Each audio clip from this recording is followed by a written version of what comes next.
Podcast Season 5. And we have an awesome guest today. Yes, awesome guest. Get your highlighters, get your pens ready. This young man is going to drop some jewels. He's going to tell you everything he has going on this year, and he's going to let you know how he inspired me. Hey, thank you to Los Angeles Tribune for giving me the spotlight. Thank you to Riverside Platform for allowing me to put my rhetoric out there. And thank you to all the sponsors. But get your highlighters and pens ready. I want you to bring the motivator to the table, Mr. William Rickard. How you doing, brother? How's everything? I'm doing great. How about yourself? I'm good, brother, man. Let's tell the world. Let's get right into it. Let's tell the world who you are and where you come from. All right. Well, everybody, I am born and raised in Tampa, Florida, but I was raised in Riverview, which is technically in the Tampa Bay area. Grow there. I've been there all my life, and then I started my writing journey when I was 10 years old, and even poetry when I was 13 years old by my adopted mother. And let me retract that. I was adopted by the age of 7, and that we can definitely talk about, later on the show. But I've been writing. I've been in this journey as a sci-fi self-published author since last year. I have published 3 books: my novel, children's book, and teenage book, and I'm excited to share all you guys about myself and more about me. Man, I love that, man. I appreciate you just, coming on my platform, and I'm inspired by everything you got going on in the community. We're gonna get right back into it. So let's talk about your inner childhood. Let's talk about how you grew up as a foster kid. Let's talk about that. Ah, so it all started when I was born at Tampa General Hospital in Tampa, and of course I was 3 months premature. I was supposed to been born in December, but I was born in September, and the doctors thought that I wasn't going to make it. So out of 20 minutes of not breathing, I was brought back to life. And of course, my mom has some mental issues, and then my biological father was a traveling pastor, as far as I know. My parents used to travel a lot in the country, from Tennessee, Texas, and more. And as far as growing up into the foster care system, it was I would say it was one of the unique experiences that I had in my life. I didn't really knew that I was in foster care per se, but I knew from going from not only from eventually would have been my adopted parents who would finally raise me, but also other foster homes in Tampa. So I met, different families, different kids growing up, and it just trying to see what would be a good fit for myself, including my brother and sister who were also adopted as well. But both of them were adopted by my real mother's brother and his wife. And my brother, he still lives in California, and my sister, she currently lives in El Paso, Texas, with her 2 kids. So growing up, through the foster care system, my parents had to go through court, legal proceedings, and everything. And then eventually they got a chance to adopt me. And even just trying to find, my identity, purpose, and trying to know more about my heritage growing up because I didn't really know much about it. So doing a lot of research over the years, and then trying to navigate that as well. And then yeah, so now I'm here to this day. Man, I love that. I love how you broke that down and everything like that. And motivators, if you don't got your highlighters and pens ready, I want you to understand why we bring these people on the platform to tell a story, but also inspire us. And this is an inspiring story. You guys should stay tuned. And thank you for just telling that story. It's crazy. It's two things that just resonated with me. That I'm from California, and my kids were born in El Paso, my youngest kids. So that's crazy. Uh, El Paso, Texas too. So we yep. got two things in common. You know what I'm saying? Oh, three things. We both authors. So, I appreciate you for just, what I'm saying, throwing that out there and everything like that. So let's talk about, your inner child. Let's talk about how you felt growing up as a foster kid, if you want to touch on that. Yeah. Um, oh, during my childhood, I would question as far as about my parents, as far as why this happened, and trying to figure out, the questions and answers with that. And of course, I kept in touch with my biological family, my siblings, and even my aunt and uncle over the years. So they kept me up to date as far as what happened, during that time with my parents, and why it happened, the way that it happened. And at no fault, over the years, I will always question as far as where were they, how can we find them. I have answers, questions, going through my mind into that. And then even just, if I did get a chance to speak to him, like what happened then, what were the circumstances, and even when I got a chance to meet my real mother for the first time, about 8 years ago, it was a different experience to finally get to meet her. But even through my childhood, I just been you know, looking for questions, answers about who I am as a person, my family background, and I realized that most of my family are from Memphis, Tennessee, and so I was able to try to connect with them from time to time. From over there, and then just try to, navigate, who I am as a person, even though I did not really fit in while I was in school, even when I was with my adopted parents because of the different skin complexion. So it was like, trying to navigate the, you know, how can I say, the different cultures and traditions and different families into that. I love how you broke that down, and pay attention, motivators. It's people's lives is not easy. And when I met William out in the networking field, and he was telling me about his books and stuff like that, I didn't know these stories. So when I bring my people on on the motivators table, this is we have a casual conversation. I wait to talk to them because I'm inspired. I see how he moved.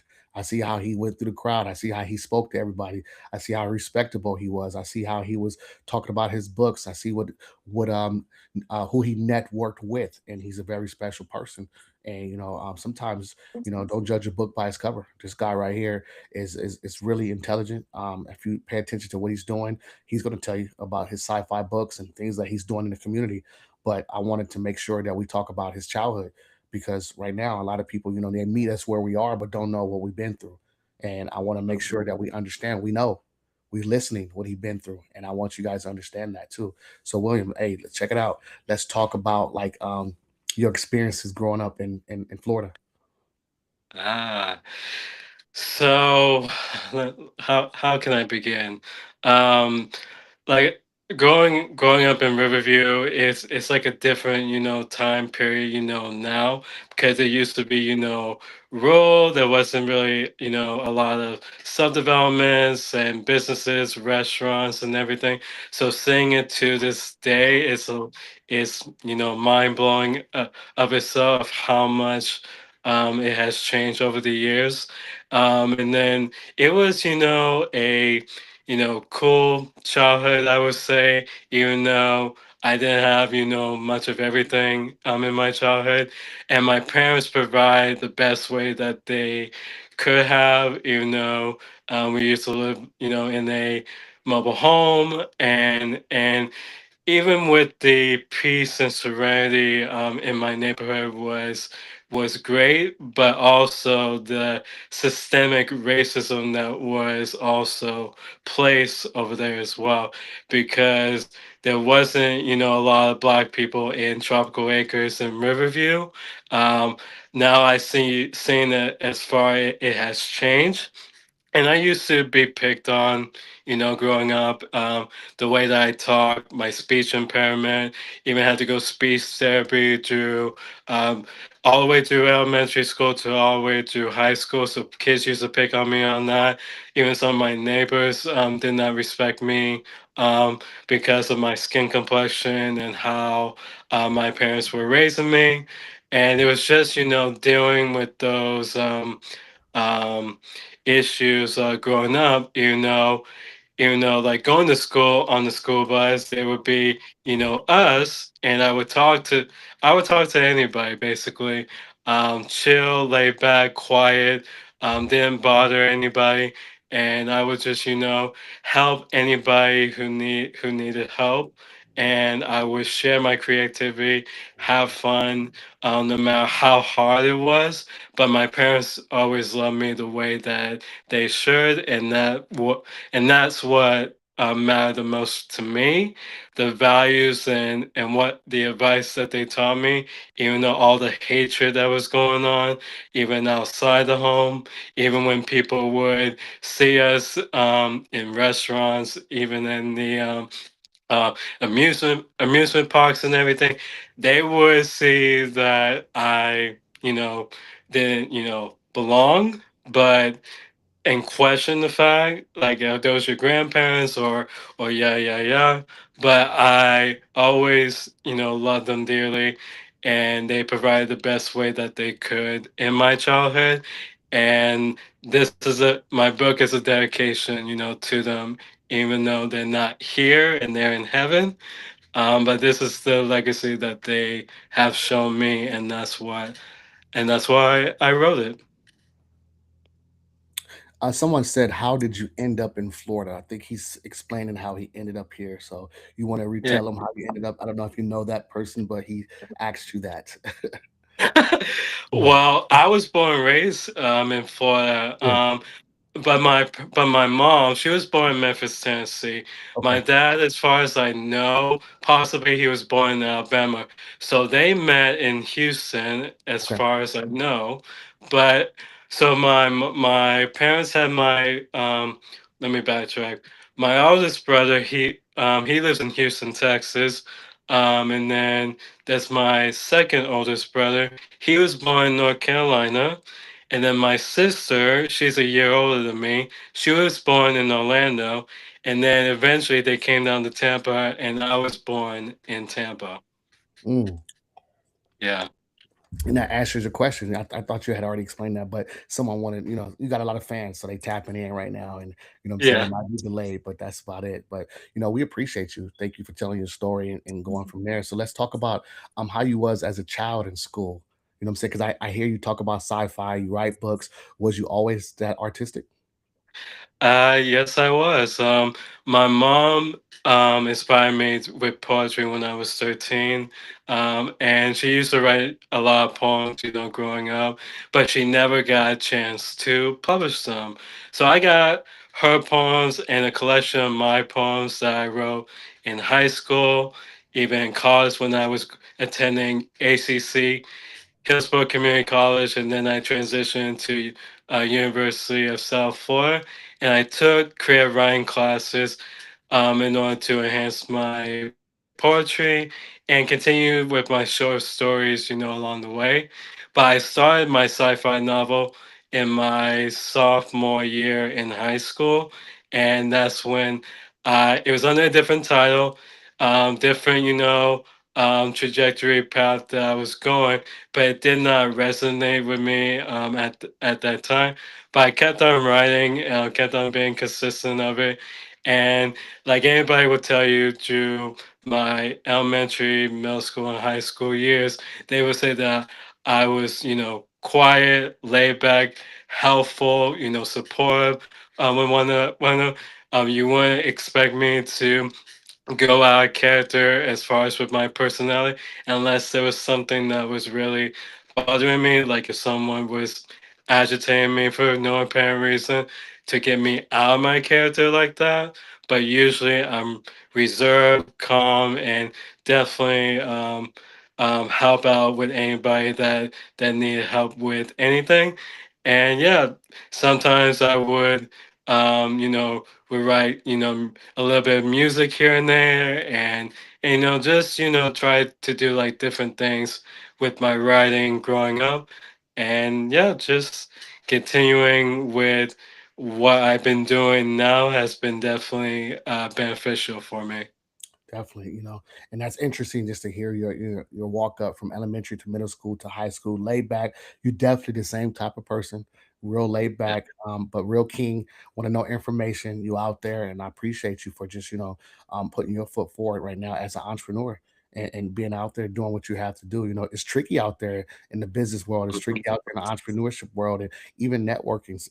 Sometimes it's wrong to network with the wrong person, and sometimes it's right to, what I'm saying. So at the end of the day, make sure you understand. And I see you getting in these rooms, and I'm so proud of you, man. Let's talk about the sci-fi world in your mind and what you got going on. Ah, so I actually have a few of my books here. If you wouldn't mind, I don't mind showing as far Please, as yeah, what I have created as well. definitely. Um, but this sci-fi world that I created stemmed from my childhood. I wanted something to resonate not only in the Marvel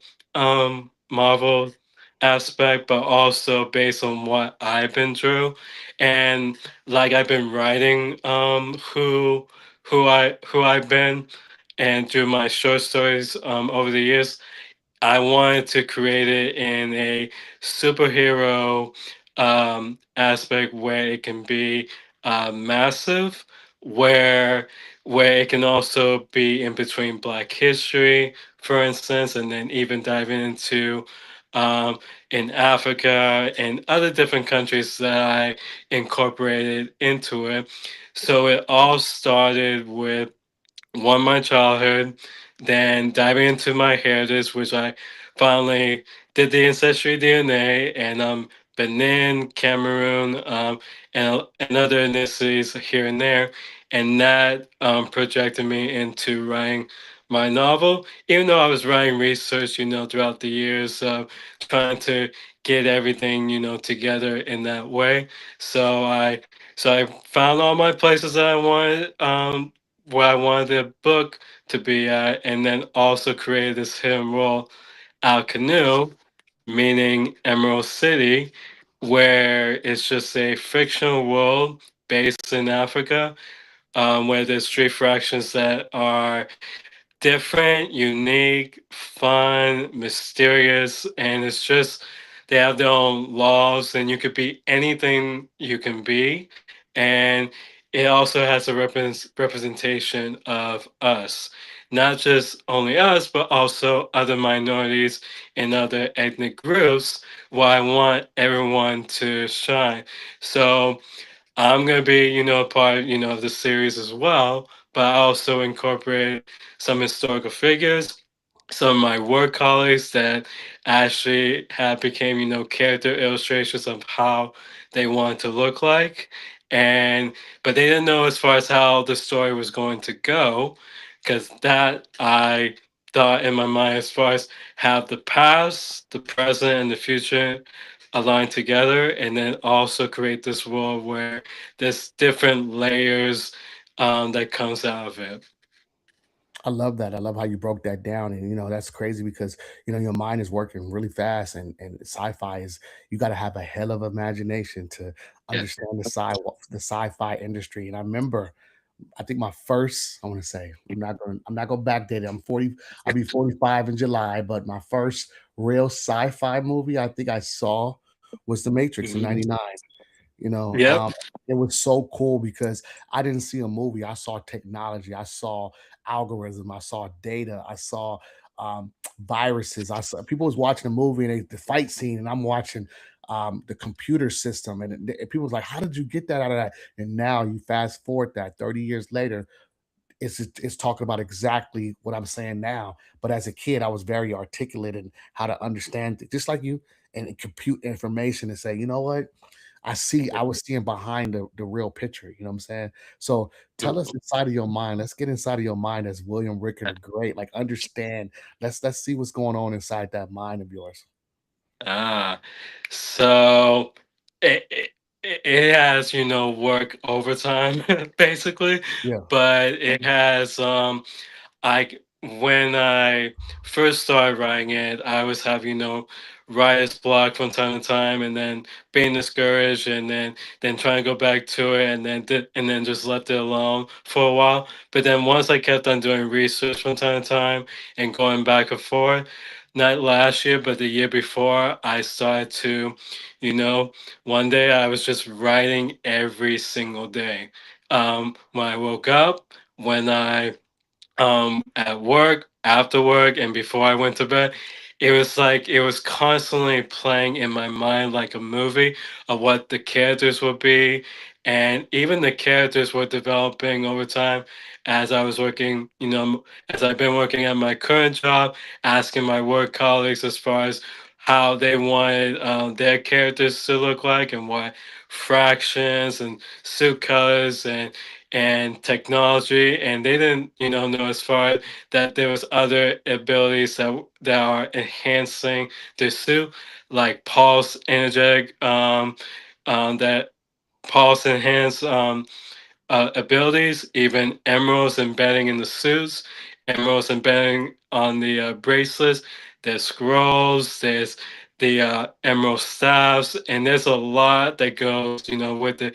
And I was creating that, in my mind a lot as far as how I wanted the suit to look like, and make it, representation for everyone. So some of the work colleagues picked like one color, some picked two colors, and even what they wanted for their suits as well. So it was able to have that collaboration with them, and for them to be, part of the process for it. And then I just kept on. Okay, let me just figure out. Okay, where do I want it to start? Okay, let's start in Benin. Let's start with the two characters in Benin. Let's them discover the mysterious oak tree in Benin, where it's the portal to our canoe, and let that be the precursor for the story, and then have the other characters come out over time, and let it be more of, you've seen, Marvel and the Avengers and DC movies as well. So I want to create a cast of us, and then just get all the locations down, get the hero, get all the fractions all together, and then find the purpose for each character, because the purpose of this is origins, and the meaning of it, that each character, even though there's 40 characters, each character has his own personal story. And some of the characters trying to find their identity, some of the characters are trying to find who their parents are, some of the characters are trying to find um, what are they going to achieve out of life? So those are the questions that these characters are questioning. And then over time, when they find out that Theodore, one of the villains in the series, he's trying to reshape reality and trying to destroy it, even with slavery, even with trying to get back to where it used to be. Because this started like in the 1920s, 1930s in my book, and it starts with what happens during that time, but we have the power to continue on in the storyline, where there's a lot of different surprises that come with it. Definitely. I had one of your fans. He put on here. How do you keep with up? How do you keep up with your ideas, especially when you're at work or away from writing? So he is fit petition, and he put that right there. Ah, okay. With me, it's like I I just let it flow naturally, and when it flows naturally, then I'll write it down and make and put on a piece of paper, laptop, anything, and then I can go back with it and say, how can I make this better? And two, can I do more, with it? And with what I have currently in book one, there's so many possibilities that you can go with not just only my main characters, Kavan and Vincissa, because this is their love story in the series. But even with the other characters, they have so many layers and so much history that comes out of it that they can have their own, book in the series as well of what they went through, what their power is, how they became, to this point, and what the result, for it. And even currently, I'm working on my, sequel right now, and I found, different ways uh, to continue with the story plot. Cause I already written most of it for the sequel and for the third book, with the chapters for the first book, because it was already long as it is. So I add more things that are different, that's human, unique. You did not really, expect how it's going to turn out, and just find a way to keep the story interesting in that capacity. Okay. I like that. See, he answered your question, hopefully, but I'm over here taking notes. I'm just listening, man. You're so intelligent, you're so bright. Just I'm in the I'm doing my cartoon right now. It's called Little Hood Motivators. And every kid has a disability, but that disability is a superpower. So I'm doing a little cartoon series right now, but I'm just listening to yours, man. And I'm excited because I can't wait to see it. You got another question right here, another chat. Oh, he said that's Okay. fire. You know what I'm saying? Like that's one of your fans. That's fire. But you know, let's talk about after the sequel. So what just prompts you to just write all these things that comes into your head? Like what prompts you? What do you be thinking about? How do you meditate? Do you pray? Like how do these things come to fruition?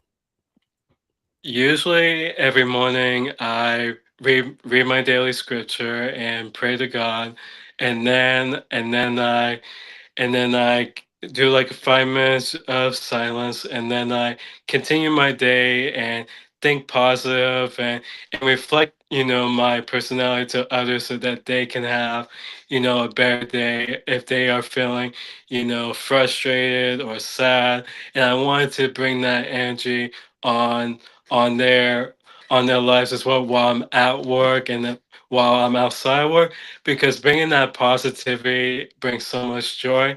And even when I'm writing and even when I'm taking, my mental breaks with writing, I say, I got this. I did great with my first book. Now I'm continuing on with my second book. And this doesn't stop in 3 books. I already planned out how many books it's going to be, which I already have the ending, already have the characters, everything, which I have room for more characters through the series until it gets to, my character in the series when we get to it. But I just continue uh, doing my daily regimen in the morning and even at night, and thank God that I'm here another day. Because even over, let's say I'm going to be 34 this year, but 34 years ago, I was basically, dead for 20 minutes, and God brought me back to life and gave me the opportunity to live, to be around all my loved ones, and got a chance to meet my biological mother, and be around my adopted parents growing up, and just being around people that I have met along the way that have loved my ideas, that have supported me in my journey. It continues to motivate me of what I'm doing in my books by keep on writing, jotting down different ideas, and making sure that our younger kids can be excited for reading, and then just continue on with that creativity as well. I love that. And shout out to your adopted parents for just putting that battery in your back and allowing you to be creative. Sometimes it's hard, not having our parents in our life, but sometimes God understands and knows. He knows always what we need, and you needed your your adopted parents to just stand in a gap and be there for you and usher you through that's a hard time. You know what I'm saying? Being away from your parents, losing your parents, and not understanding what's going on. I remember when I lost my mother, I didn't understand what was going on. I was 9 or 10 years old, and just navigating through that, it was hard. You know what I'm saying? And then my dad, he did the best he can to get us to this moment that I'm at right now. But we see people and we don't know their story. That's why I wanted people to know your story, and you come on and you tell your story and you be comfortable with it, because at the end of the day, God see you, I see you. You're doing a lot of special things right now, and you're so smart. And I wanted to give you your flowers. You know what I'm saying? So, you know, um, anything you want to leave my audience with? Ah, Phew, I would say keep on. I would say keep on going no matter how hard it gets. I went through so many things in my life that, like losing my parents and not really not even being raised with my biological family. And there's a lot of people that are fortunate to have the opportunity to be around their parents and be around their family. And what I will say is, cherish your loved ones and be there for them every step of the way.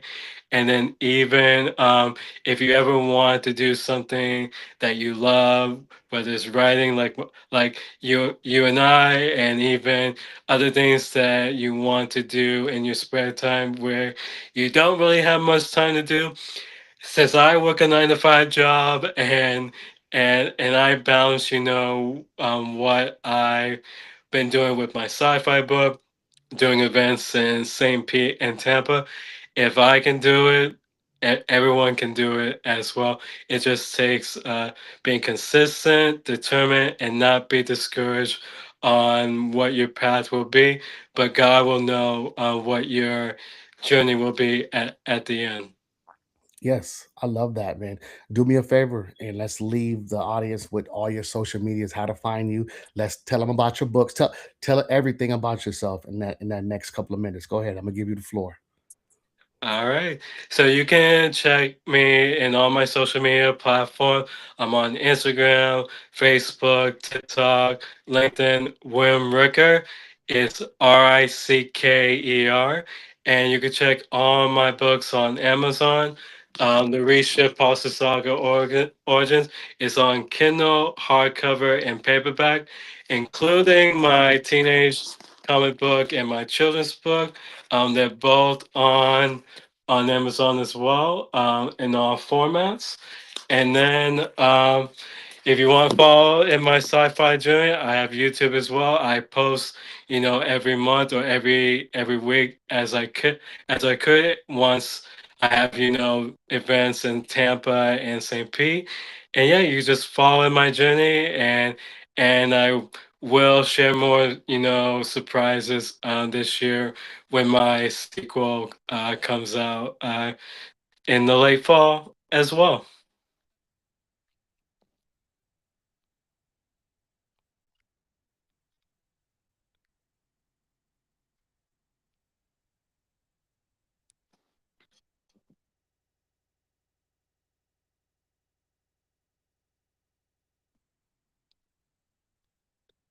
Can you hear me? I can hear you. Yes, I can hear you. Yes, I just had to take a quick little pause. I was trying to address your fans that was in the crowd and everything like that. They wanted to know a little bit about me. I was just giving them my website and stuff like that, and let them know they could go check that out on there. This is your time to have your platform and everything like that. So, to everybody that wants to know about me. If you don't know me, if you're coming through Williams' platform, you can Google Yeah. me, you can go through my website. But at the Motivators Table, when I bring people on, it's all about them. I will, periodically tell my story in little pieces like that. But this floor, these flowers are all about William, and we thank you for coming on, man. And tell me, we're gonna give the floor to you one more time. Anything else that you want us to know, that you want the world to know, because this is going out to millions of viewers and followers and stuff like that. So I want you to have the opportunity just to tell everything that you got going on and stuff like that, and what's new in your life too. So next month I will be attending the uh, James Johnson Literacy Festival on March 21st. I will be attending there. I'll be wearing my costume for the kids, and that'll be like 10 a.m. To 2 p.m. This will be in St. Pete, right next to the Enoch Davis Center. I will be attending another event in April 11th. It's the African Arts in the Park. And that's like I think 11:30 to 9:30, and that would be I would say at Perry Perry Park. I would have to share the details later on that, but you can also find that on my social media platforms as well.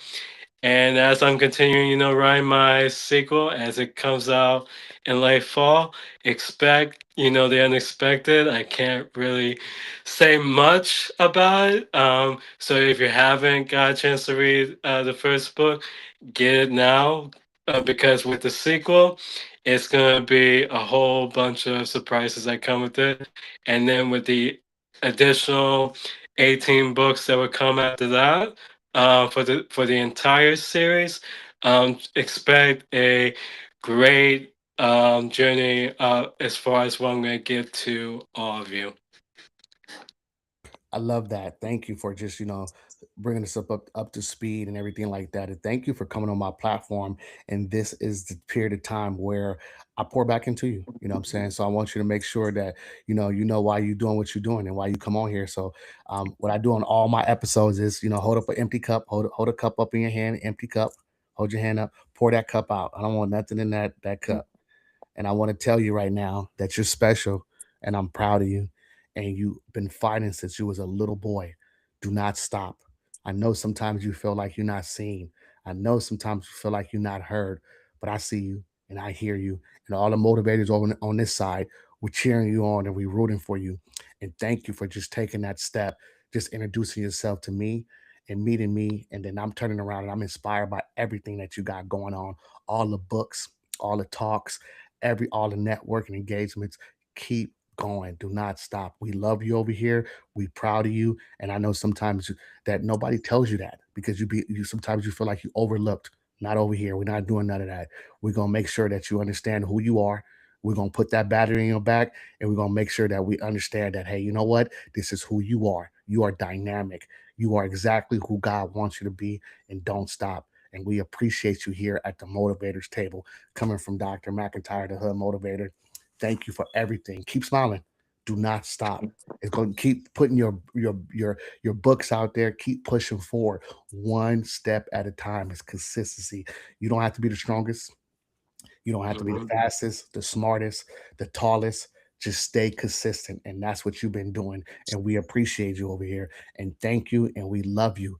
Hey, motivators, I told you we was gonna bring a good hit. I told you I had a surprise for you. I don't usually film at nighttime, but I couldn't wait to sit down and film William and make sure that we tell his story the way he wants to tell his story. This is the reason why we have the motivators table. This is the reason why I started podcasting. It's not for likes, not for clicks, not for the algorithm. This is for your algorithm of your life, William. You are in charge of that. You are the matrix of you're the neo of your own matrix, and stand in it and make sure you understand that, hey, without you, that doesn't work. This right here. So make sure you understand, and you have one of the most brilliant minds I have ever saw. So I appreciate you, and I've been around the world, man. I've been around the world, and I'm seeing all these things, and we appreciate you. We want to make sure that we congratulate you here on this platform, and all your family, all your friends, everybody that know this man, even his foster parents. Man, y'all did a hell of a job. Everybody that his brothers, his sisters, hey, this guy is amazing. Stand behind him, hear his story. Do not judge a book by its cover. This is what it is. We ain't tolerating none of that stuff over here. We want to make sure we understand that we love on one another. It's easy to hate, but it's hard Mhm. to stay true. And right here, we're gonna make sure we do what we got to do. So we appreciate you, William. We thank you so much, man. And that shirt you got on, that is that a tree of life? That's fire right there. I Yeah, see. this is my book merch that I You created as well. you making a It has statement. the yes, huh? You making a statement. I love it. Yeah. Yeah, this is the book logo for my book, and it's the Tree of Life, all the three fractions RSP with the stars. And the back of it has my fictional character, and I'll leave this as well. On the back of it, it shows a pulse, shift, and revolve your life because you own your own destiny, and I want everyone to drive on their dreams and continue that path as well. Thank you so much, man. Thank you. Hey, real quick before we get off the air, I know you excited for that new Avengers that's coming out. I know you are. I know you Yep. got all the tips and all the clues and Easter eggs like that, man. So maybe when it come out, I might have to scoop you up so we can go see that because I'm a big nerd too at that too. All Yes. right. Yeah, I come that just keep me accountable. Say, hey, remember you told me we're gonna watch Avengers together. Yep. And keep me accountable, man. I love you, man. I appreciate you. Thank you for coming on the Motivators Table. I told you, Motivators, season 5. Hey, we loading up. This is what we do. Hey, thank you guys for allowing me to come to you on my platform. I can't wait to see you next episode. Boom.